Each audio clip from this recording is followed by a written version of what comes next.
Je m'appelle Sabine Bidot. Je suis la femme de Laurent Bidot et qui a fondé Cheval Espérance. Cheval Espérance est né donc il y a 10 ans, un peu plus de 10 ans. On a fêté les 10 ans de la création de l'association il y a presque un an, il y a juste un an. Et on a commencé à fonctionner dans des centres équestres voisins.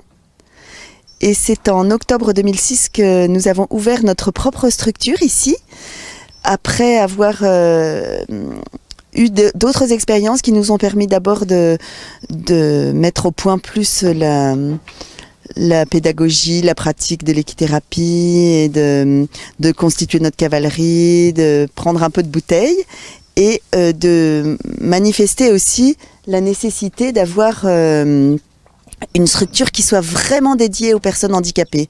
Dans tous les autres centres équestres, l'un était trop grand, on dérangeait, l'autre était trop peu équipé et du coup les personnes handicapées n'étaient pas suffisamment confortablement accueillies. Dans un autre, il y avait trop de... On a fait 3 autres centres équestres avant de venir ici et sinon, il y avait trop d'enfants qui étaient dérangés, qui étaient gênés par la venue des personnes handicapées. Donc, petit à petit, on a affiné le projet et on a pu faire un centre équestre entièrement adapté aux personnes handicapées. Mon mari, qui en a eu l'idée au départ, voulait vraiment un lieu où la personne handicapée se sente chez elle. Alors, ça remonte beaucoup plus loin, son idée de faire quelque chose pour les personnes handicapées.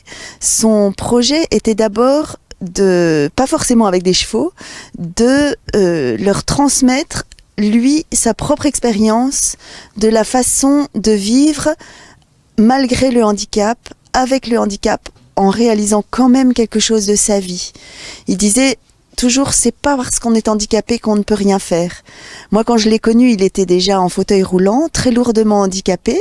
Je l'ai connu en 99 et il avait un tel rayonnement, une telle attention aux autres, un tel dynamisme que au bout de très peu de temps, on oubliait son handicap et on pouvait se dire tout est possible.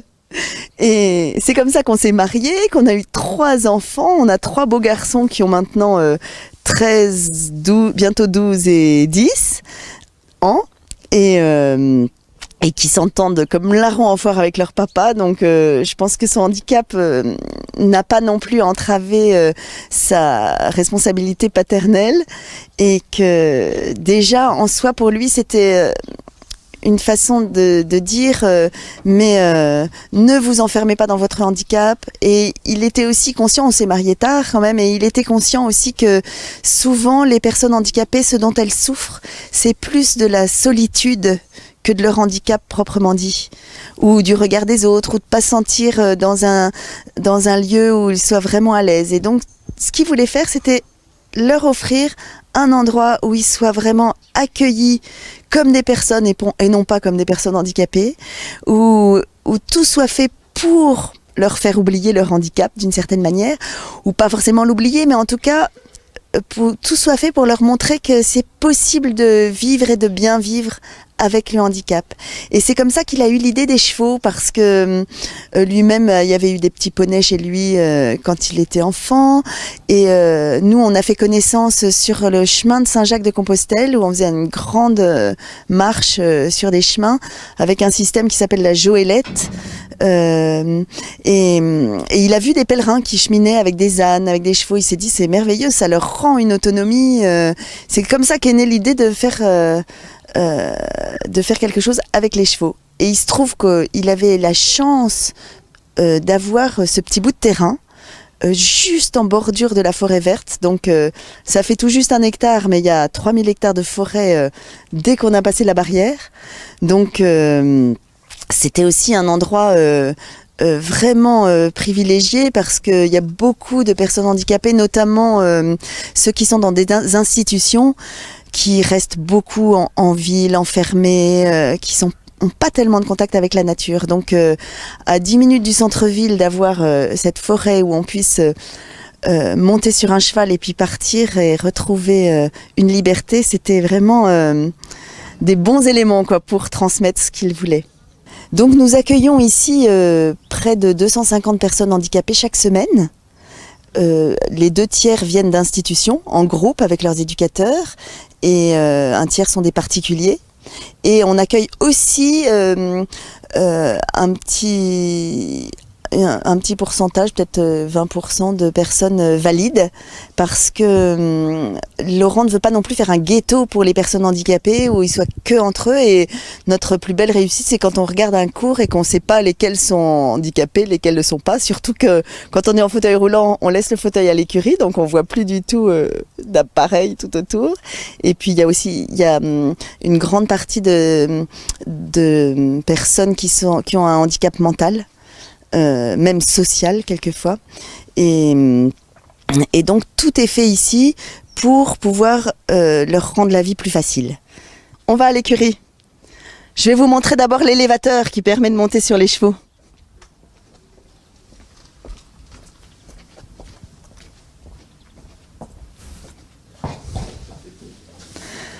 Donc, je vous présente d'abord l'élévateur, qui est la première chose, c'est de pouvoir monter sur le cheval. Pour certains, c'est difficile.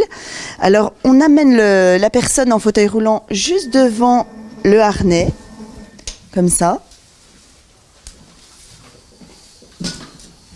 On accroche, c'est très facile d'utilisation, ça permet d'être très maniable, plus qu'avec des harnais, des sangles.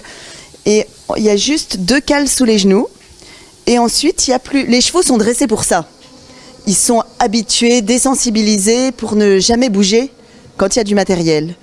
Et le moment, je trouve, le plus magique, c'est quand on peut enlever le fauteuil roulant. Voilà, la personne est comme tout le monde. Elle laisse son fauteuil à l'écurie et on l'amène tout doucement au-dessus du cheval. Et là, c'est une démonstration 2 en 1, parce qu'en plus, on a équipé la selle du cheval avec un autre matériel qui s'appelle un complément de selle Hippolybe, qui permet à des personnes qui sont paraplégiques, qui n'ont pas l'usage du bas de leur corps, d'être maintenues sur la selle grâce à tout un système de cales qui peut s'ajuster selon les handicaps. Il y a plusieurs modules qu'on peut mettre devant, derrière, sur les côtés. Là, on a mis pour l'instant celui de devant. On enlève l'élévateur. Une fois qu'on a mis le module de devant qui permet à la personne de bien se tenir et d'être bien maintenue devant.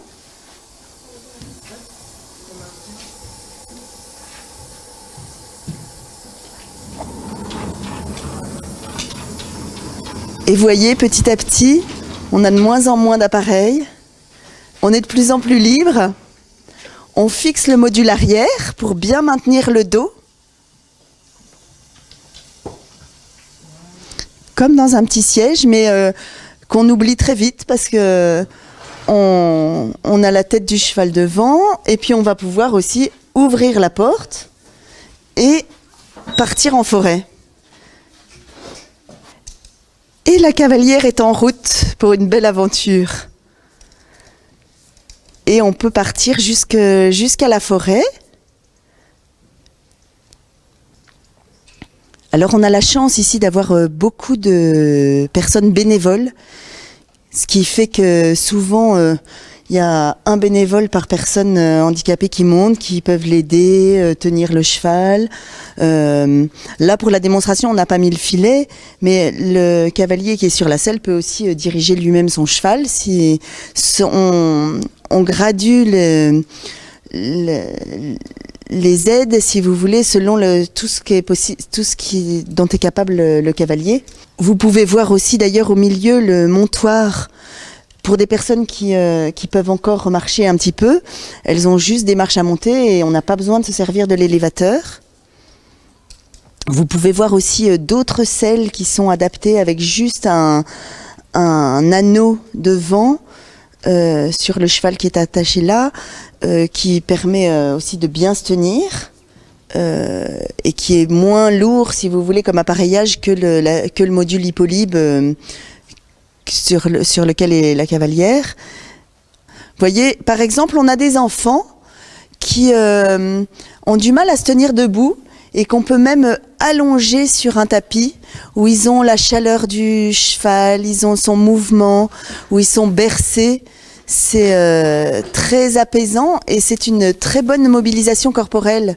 On dit facilement que 1 heure au pas, c'est équivalent à 1000 gestes de massage d'un kiné, par exemple. Et donc, on peut pas vous laisser partir sans vous montrer quand même notre attelage, parce qu'il y a peut-être un tiers des cavaliers qui font de l'attelage soit toutes les semaines, soit 1 fois sur 2.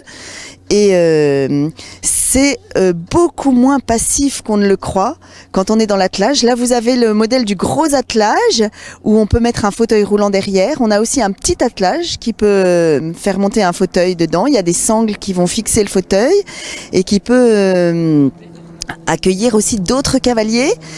Cet attelage peut aussi permettre à un cavalier en fauteuil roulant, avec le système d'élévateur qu'on aperçoit derrière, de se mettre sur le siège du meneur à l'avant. C'est un siège pivotant qui permet de faire un transfert de l'élévateur jusque sur le siège du meneur. Et donc, soit le cavalier reste dans son fauteuil roulant derrière, sur ce gros attelage ou sur le plus petit qui est plus sportif, soit il peut se mettre devant et mener. On a même un système de double guide comme une auto-école où le cavalier tient les guides, mais il y a une deuxième paire qui permet d'assurer la conduite du cheval si jamais il y avait un problème.